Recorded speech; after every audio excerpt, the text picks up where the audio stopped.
Lion Spy. This is an interesting one, right? Because I didn't even know about this, but I was talking to the PR agency about one film, and they're like, "Oh, do you want to take a look at Lion Spy?" I was like, "Yeah, why not?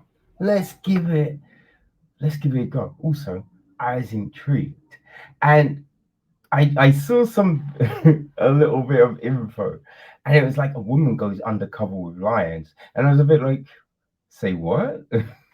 What the fuck? Right? I thought it was gonna be kind of similar to Herna of some the Bear Man, whatever the Grizzly Man. That was the name of that one, right? And I was like, oh shit! You ever see a crazy person try and live with lions? This could be insane. It's not that, right? It isn't that, but it is. It's still well. It's interesting, but I do have thoughts on it, right? So it is written and directed by Josie Rubin, right? She's just like my friends call me Rogue, and I was like, why?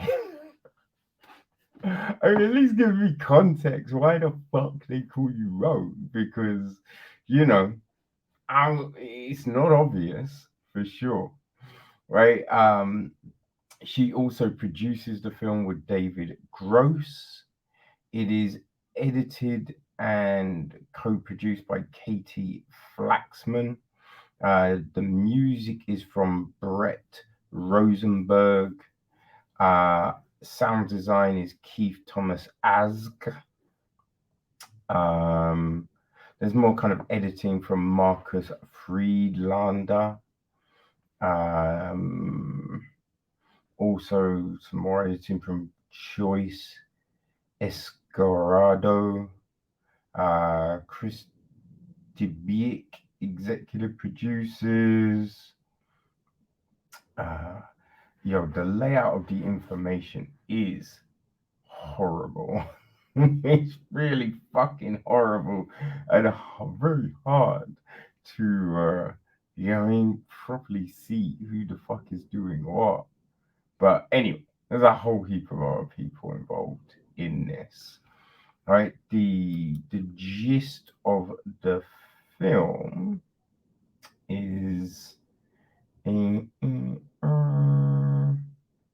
what the frack? I had the man when you have to mess around with these things, it gets a little crazy. Okay, part thriller, part expose. The dramatic Lion Spy has it all.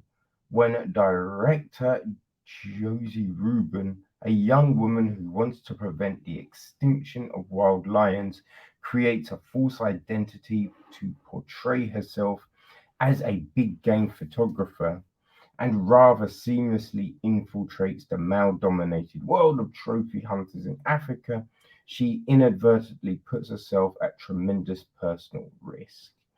As she explores clandestine operations alone with men and guns amidst the isolated African plains, she realizes if she is found out, she will be killed.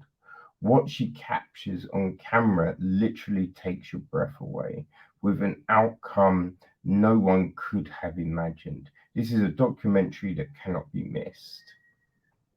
Okay, so yes, there you go. Now,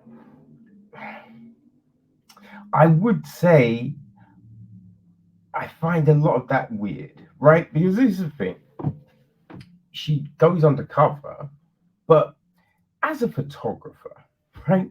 It's undercover as a photographer. There's not really feasibly, right? There's not really a huge way where anyone would be like, hold on, you're not really a wild game photographer. You know? It's like, unless she said something stupid, she's not getting found out. So when you talk about, personal risk and or it's not like infiltrating, you know, let's just say the Nazis or something like that. It's not that, right? Trying to pretend you're a KGB spy. It's not that. Yeah. And whereas it's like, oh yeah, so I was thinking I'll create a fake account. And it's like, yeah, that's not exactly like everyone knows how to create a fake account. If you wanted to create a fake account, right? It's not crazy stuff, but the way it's presented is if like, yo, I want to say, I'm gonna create an account that's not mine. I know no one else has ever done this. This is what I'm gonna try and do. No, you're not doing anything that millions of people. There's so many people with fake, Facebook, Twitter, Instagram accounts. You know what I mean? Like multiple email accounts. It's something that happens. You know how to do it, right? It's not rocket science, you know? So yeah, that element of it was a little bit weird, like trying to keep on going, oh yeah, I'm so, and she kept on whispering when she was alone in hotel rooms. It's like you're not sharing a room with anyone else. You don't have to whisper, kid. Like, what are you doing? You know what I mean? That was a bit weird, right? It just came off a bit weird. But you know, I would say, and essentially what she wants to do, yeah, I mean, it's a nice thing, right? One of it's a blurb comes up. It's like 100 years ago, there were over 200,000 wild lions living in Africa. Today, they are extinct in 26 countries. Can you imagine a world without the Lion King? There are only 20,000 remaining in the wild. That is less than the number of people at a Lakers basketball game in Los Angeles. They are being hunted to extinction.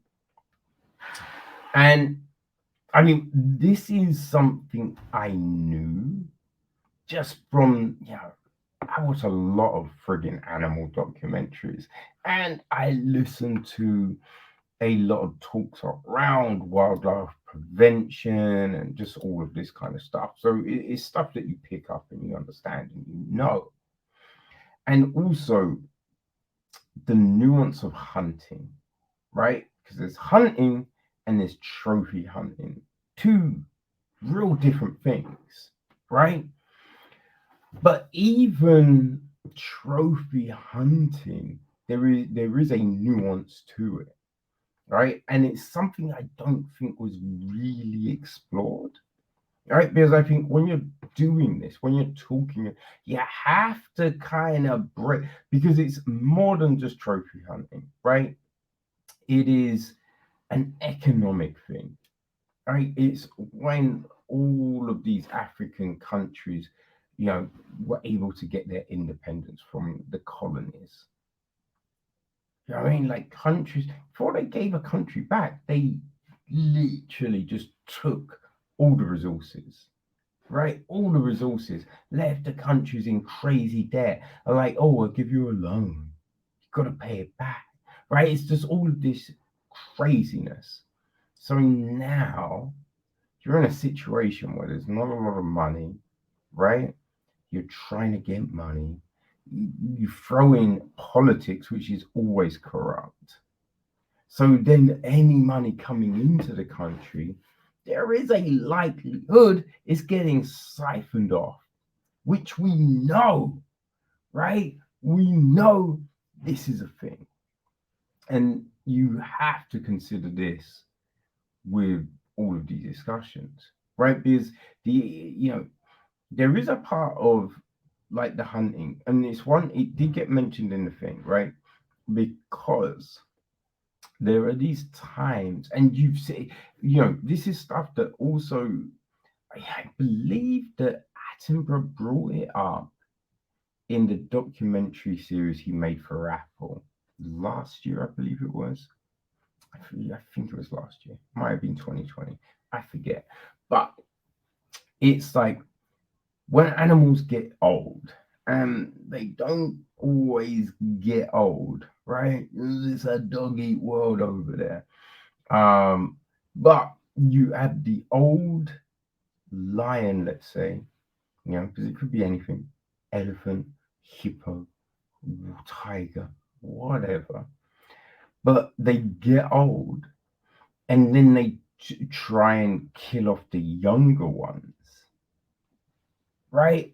And it's just like, which is not good because now they can't really produce, but they're killing off the viable substitutes, right? And it all gets this messy thing. Sometimes they go a little crazy, CTE, as they're running into trees. Yeah, it's crazy, man.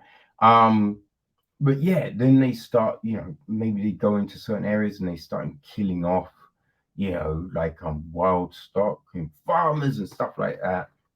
Sometimes it's, they're killing off villages and stuff. So you need to get someone to take it out.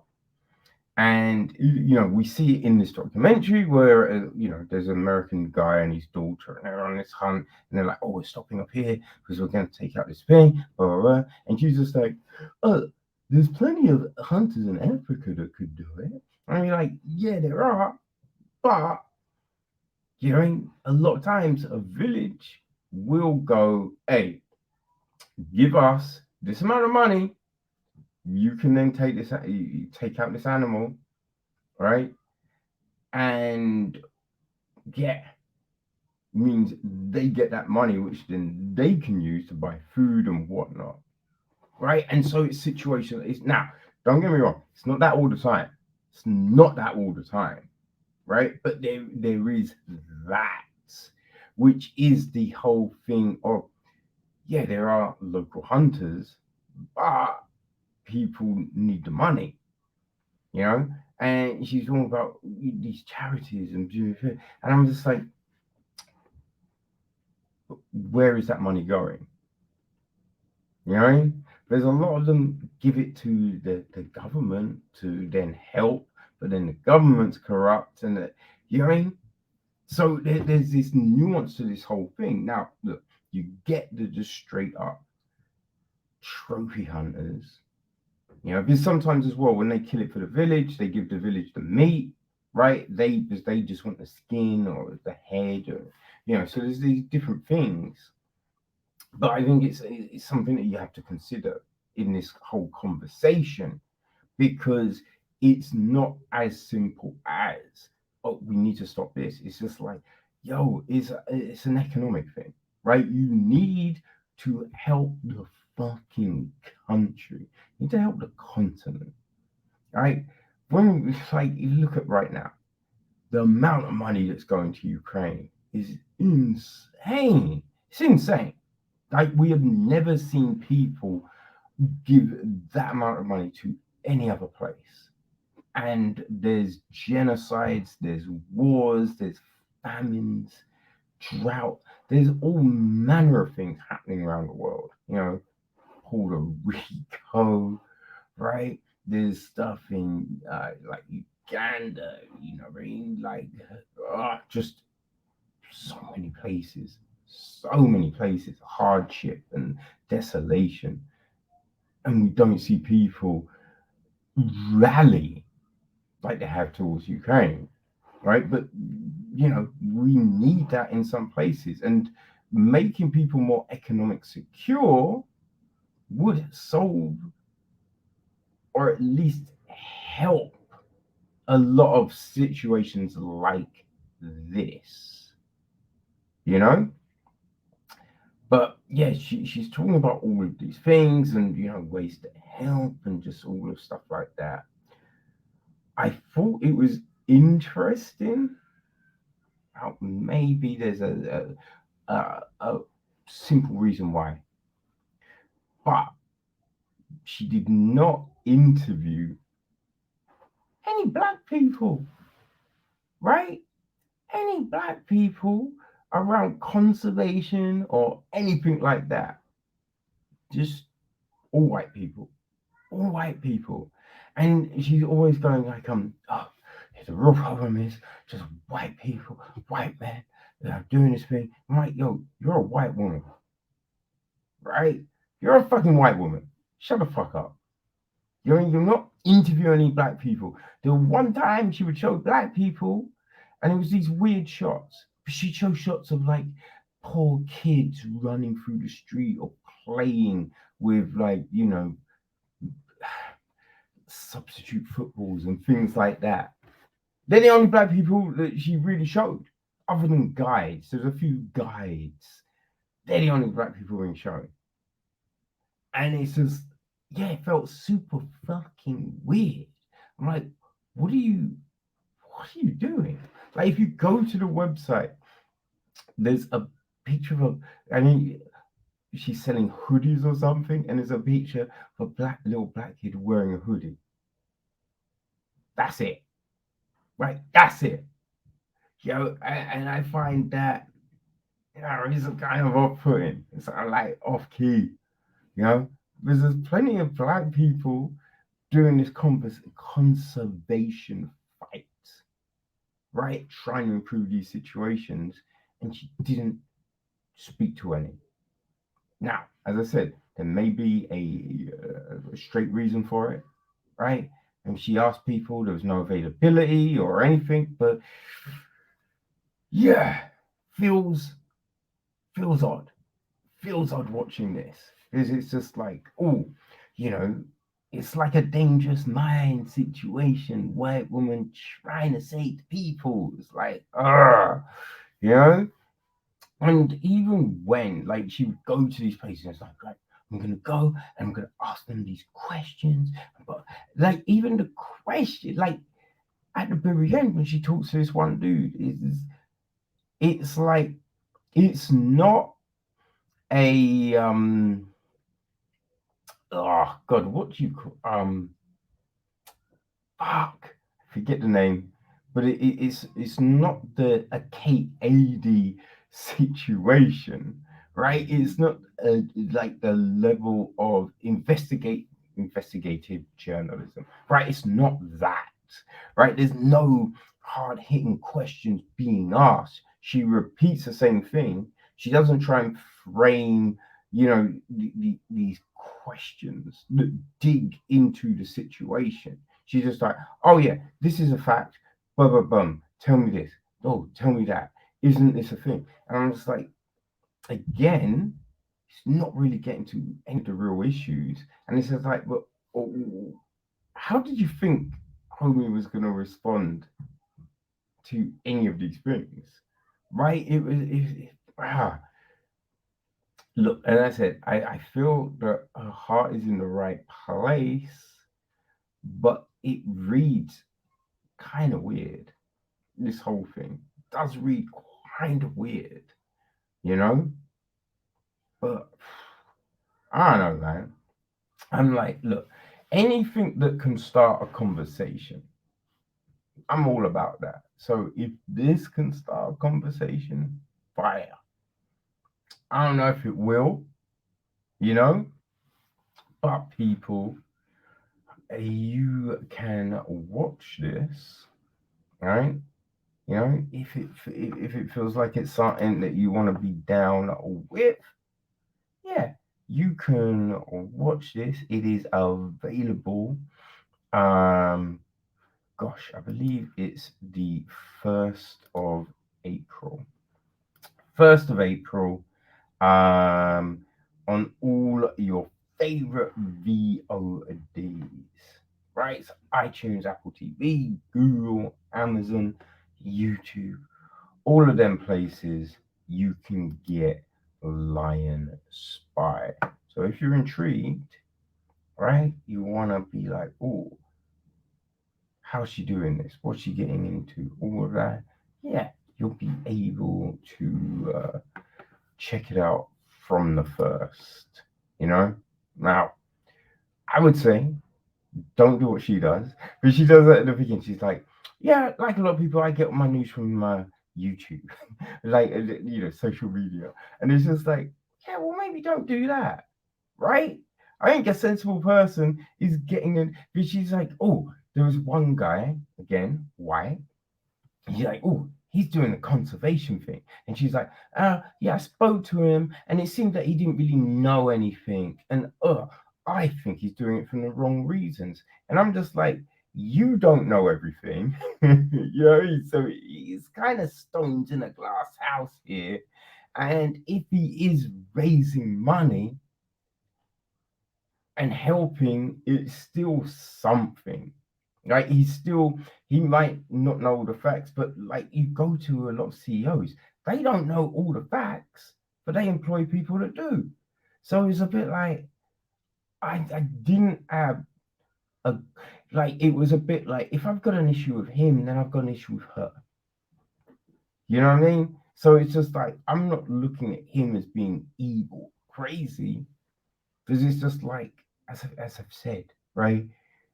I find she's not looking into the whole thing, and it didn't really feel that she has done a huge amount of research into any of this, right?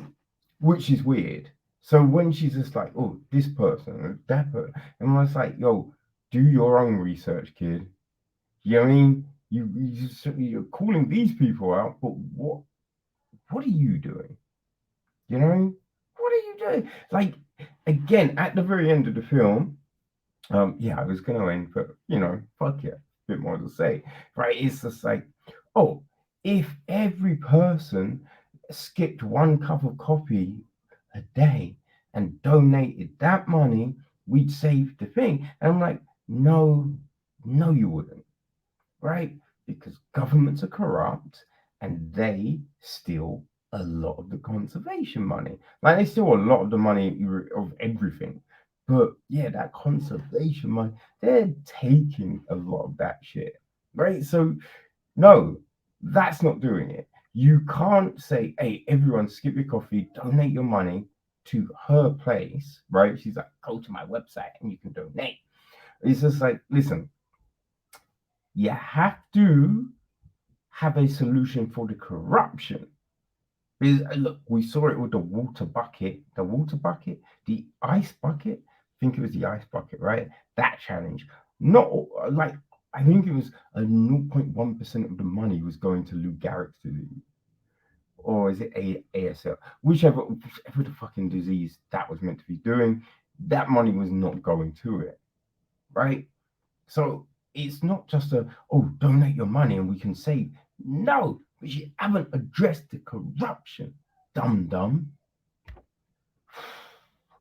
Boy, feel I'm done, right? Feel I'm done. So yeah, listen, Lion Spy, she doesn't go undercover dressed like a lion, so it's not that, but she does take a look at this thing. So if you're intrigued, if you're all about conservation, you might want to watch it and go, okay, what is she saying? You know, what's her take on the situation? And you can find out all your favorite VODs from the 1st of August.